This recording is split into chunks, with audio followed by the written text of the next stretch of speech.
বিএনপির এখন বয়স প্রায় 50 বছরের কাছাকাছি, জামায়াতের বয়স প্রায় 80 বছরের মতো। সেই জায়গায় তাদের যে মাঠ পর্যায়ে যে তাদের যে মানুষের যে সম্পৃক্ততা, সেটা যদি আমরা এখনই 1 বছর একটা দলের কাছে প্রত্যাশা করি, এটা আসলে সম্ভব নয়। বরং আমরা তো এবার মাঠ পর্যায়ে গিয়ে দেখেছি, মাঠ পর্যায়ে একটা ব্যাপক জনসমর্থন আছে, মানুষের আমাদের কাছে একটা চাওয়া পাওয়া আছে, প্রত্যাশা আছে। এটা তখনই তৈরি হয় যখন একটা দলের প্রতি মানুষের টান থাকে, আস্থার জায়গা থাকে।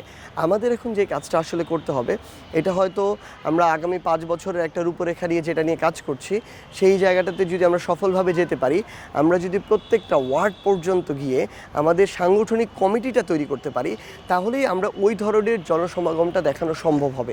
এই জন্য আমাদের ওই সাংগঠনিক ভিত্তিটা তৈরি করতে হবে। আমাদের এককভাবে চলা কিন্তু শুরু হয়ে গিয়েছে। দেখেন, স্থানীয় নির্বাচনে আমরা এককভাবে প্রস্তুতি নিচ্ছি, সাংগঠনিকভাবে এককভাবে প্রত্যেকটা সাংগঠনিক অঞ্চলে আমাদের কাজ চলছে।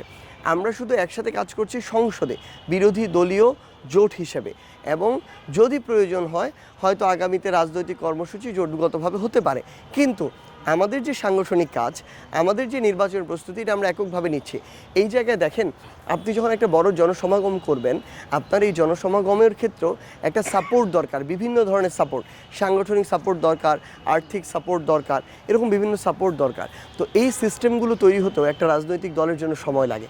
1 বছরেও যদি ওই প্রত্যাশাটা আমরা করি 50-80 বছরের একটা দলের সমান, এটা আসলে খুবই টাফ হয়ে যায়। তো সেই জায়গা থেকে আমরা প্রত্যাশা করছি, তাদের তো 50-80 বছর সময় নিয়েছে, আমরা আমাদের আহ্বায়ক নাহিদ ইসলাম যেটা বলেছেন, আমরা 10 বছর যদি আমাদের এই সময়টুকু পাই, আমরা আমাদের মতো করে যদি কাজটা করে যেতে পারি, যদি কোনো অনাকাঙ্ক্ষিত এখানে পরিস্থিতির মধ্যে পড়তে না হয়, তাহলে আমরা বিশ্বাস করি মানুষের জনসমর্থন নিয়ে 10 বছরের মধ্যে সরকার গঠন করা সম্ভব।